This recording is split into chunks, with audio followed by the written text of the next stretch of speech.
What's up, superfans? It is Fit Nerd from Superheroes Ultimate. Welcome to another episode of Heroes Finest, where we discuss, review, and reveal all of the latest and the greatest in the superhero realm. Episode 4 just connected just about everything in the MCU you could possibly think of, which include Marvel Zombies, Secret Invasion, Quantum Mania, X-Men, The Eternals, and even connects Far From Home. If this is your first time here, give us a like, hit the subscribe button, and warning, there are going to be spoilers.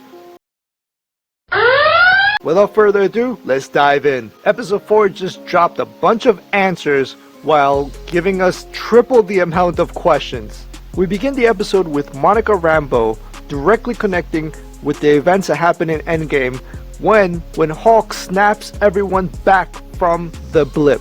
They called it the blip. Which also, as we know, Nick Fury was one of the people that vanished in the Thanos snap in Infinity War. So during these 5 years, we did not have a Monica Rambeau or Nick Fury around to run the show. Which means to tell us that the end credit scene that we saw in Far From Home with Nick Fury on the sword ship could take place while all of the things that are happening in the show on Wandavision. We also find out what happened to her mother, which is Maria Rambeau, which so happens to be one of the founding members of the Sword organization, which is the sister organization of S.H.I.E.L.D., which was founded by Peggy Carter. Marvel got some powerful women founding some powerful organizations. Finding out that Maria Rambeau was actually one of the founding members of Sword means to tell us that during the events of Captain Marvel, where Maria Rambeau met Nick Fury while he was working at S.H.I.E.L.D. and going to become the director of S.H.I.E.L.D., that it could be that Nick Fury was actually the one that appointed Maria Rambeau as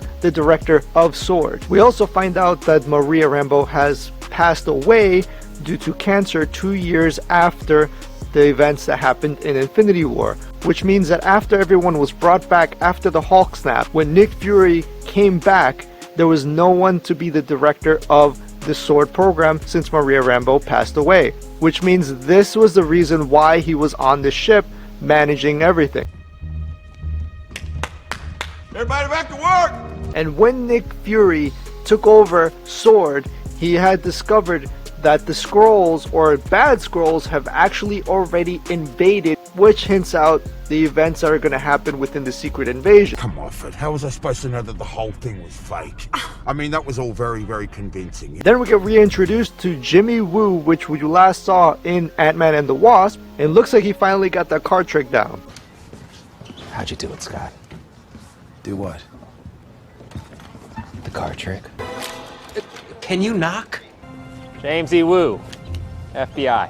Now, having Agent Woo work alongside Sword on this assignment, which means that some of the events that are going to occur in WandaVision are also going to be directly tied into Quantum Mania with Ant-Man and the Wasp. One of the best parts is Agent Woo's whiteboard, in which they're finding out all the identities of all the people that are in the TV sitcom or inside of this pocket dimension or this pocket reality. But the one person they weren't able to identify, which was Agnes, is hinting more and more that she could be Aunt Agatha. It's also worth to note that in one of the scenes that we see in the previews of future episodes that she is dressed up as a witch. Then we get the reintroduction of Darcy Lewis, which we haven't seen since Thor: The Dark World. Turns out that Jane Foster is quite a great mentor because she became a full-blown astrophysicist that is working alongside Sword, which is quite fitting because in Thor: The Dark World, she helped out Jane Foster figure out things about the ether, which is similar to the powers of Scarlet Witch, which is warping all of reality. Now, Darcy does state that the frequencies or the energy levels from this pocket dimension that Wanda has created are very similar to the Big Bang, which means if these signals are being transmitted out into the universe, the Eternals might actually catch an eye and connecting them to having a reason to come to Earth. We finally get confirmation of who the Beekeeper is, which is actually an agent of Sword. He is not working with AIM that we know of yet. We still don't find out what happened to this guy. My assumption is that Wanda killed him in the way that Jean Grey killed Professor Xavier in the X-Men Last Stand. Then we get answers of how Monica Rambeau ended up within the sitcom, or reality, and quite possibly in the same way that Captain Marvel got her powers from an explosion of energy, that when Wanda blasted Monica Rambeau out of her reality, she may have given her powers to be photon, which means that Monica Rambeau could possibly be the very first mutant being introduced into the Marvel Cinematic Universe.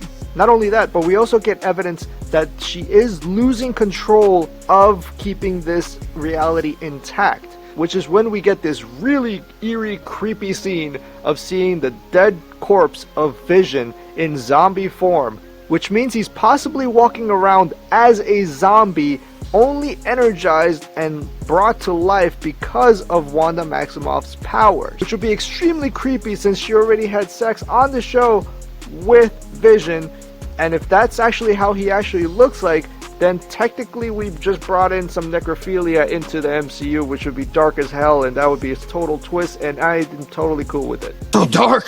You sure you're not from the DC universe? Darcy Lewis already stated that the energy levels resemble that of the Big Bang. It could mean that if she fully loses control of her powers, she can actually do a Big Bang of sorts, which just unleashed all of the mutants on the planet. As I thought from the beginning of watching the first 2 episodes that this show was going to be an extremely huge payoff, episode 4 just started to give all the fans the payoff that they wanted, and I can't wait to see the next episode. What do you guys think about the series so far? Drop it in the comments below, and if you want to show some support for the channel, don't forget to give us a like, hit the subscribe button, and if you want to get some cool gear, take a look at our store. I dropped the link in the description below. Till the next Superfans, this is Fit Nerd, over and out.